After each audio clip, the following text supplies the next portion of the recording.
క్రీస్తు నామంలో అందరికీ వందనాలు. ప్రవీణ్ పగడాల ఈ పేరు తెలియని వారు ఆంధ్రప్రదేశ్, తెలంగాణ రాష్ట్రాలలో దాదాపుగా ఎవరు ఉండరు క్రైస్తవ సమాజంలో. మరి ఈరోజు అన్నగారు బైక్ యాక్సిడెంట్లో మరణించారని తెలుసుకొని చాలా చింతిస్తున్నాము. క్రైస్తవ లోకానికి ఇది తీరని లోటు.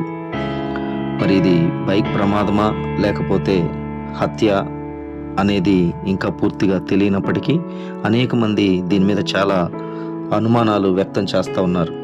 ఏదైతేనేమి మరి ఎంతో గొప్ప నిర్భయమైన సేవ చేసి దేవుని రాజ్యానికి వెళ్ళిపోయినటువంటి అన్నగారి కుటుంబానికి ఆదరణ కలుగునట్లుగా అందరము ప్రార్థన చేద్దాం. మరి దేవుని సేవకులైన వారు కూడా మరి దేవుని సేవలో చాలా జాగ్రత్తగా మరి సువార్త ప్రకటించాల్సిన దినాలలో మనం ఉన్నాం. మరి నిర్భయమైన సేవకుడిగా, సత్యం కోసం విశ్వాసంతో ధైర్యంగా నిలబడిన సేవకుడిగా అన్న అందరికీ గుర్తుండిపోతాడు. ఈరోజు రాజమండ్రి ప్రాంతంలో జరిగిన ప్రమాదంలో మరి అనుమానాస్పదమైనటువంటి ప్రమాదంలో అన్న ప్రభు సన్నిధికి చేరుకున్నారు. మరి అన్న కుటుంబాన్ని దేవుడే సంఘాన్ని, కుటుంబాన్ని ఆదరించి బలపరచవలసిందిగా ప్రభు నామంలో ప్రార్థన చేస్తున్నాను.